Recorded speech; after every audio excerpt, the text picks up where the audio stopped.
I'm with Katie Walker from the American Life League, and we were talking about the personhood amendments, and how many are there now, and what is it that American Life League does to support those? Well, there are initiatives and movements, and I think the count is somewhere in the 20s at this point. About a dozen states are actively in the petition initiative process. We were just down in Tallahassee in Florida last weekend. There's a huge movement and momentum in California right now, Montana, Colorado, Maryland. It's really coming all over, and it's been great to see. We're here at the Value Voter Summit today, and it's been great talking to people, and they really understand it when you put it in terms of this isn't just about abortion. This isn't just about euthanasia. There are all kinds of attacks on the dignity of the human person, and the underlying root of all these atrocities, the atrocity of the war in the womb, is a lack of belief in the personhood of the preborn, a lack of belief in the dignity of every human being, from their biological beginning to the very end of life. I mean, we saw that with, especially in Florida. I think the Terry Schiavo message really still rings true for them. It's what I bring up often, and I tell people, here's a woman who is alive, breathing, moving, animated. It wasn't as if she was out cold in a coma, and there she was executed in front of mankind, yes. And even with a Republican governor. Right. And, I think it's a reason for all of us to really pay attention and to recognize that we have to do something. And you brought up the life issues and the personhood of it all, because we're talking about not just abortion. There are many other issues. For anybody who might not know, what other issues are there they should be concerned about? Euthanasia, embryonic stem cell research, abortifacient contraception, sterilization, rationed health care. I mean, it goes on and on. We're almost daily finding new ways to wage war on the humanity and the personhood of every other human being. Yeah. So we live in a frightening time, but it's also been very exciting and encouraging to see all of these grassroots pro-lifers banding together at the local level to really fight this in their states and across the country. Talking to people here, they're so excited and they're impassioned. We're living in a really hard time when the healthcare debate is front and center in all of our minds. And, we can't lie to ourselves and be naive. There is a mandate for abortion in the healthcare bill.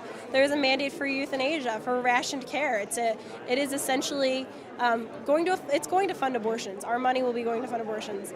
It's a socialist bill. It is very opposed to the concept of subsidiarity, which is a fundamental in Catholic social teaching.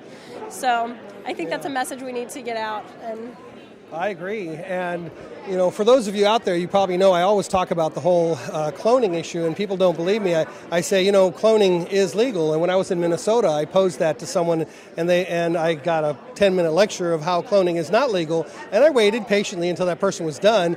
And then when that person was done, I said, I didn't say you were allowed to be born. And that's the point. Right. Clone and kill is what we're talking about. And Missouri and other states are doing that.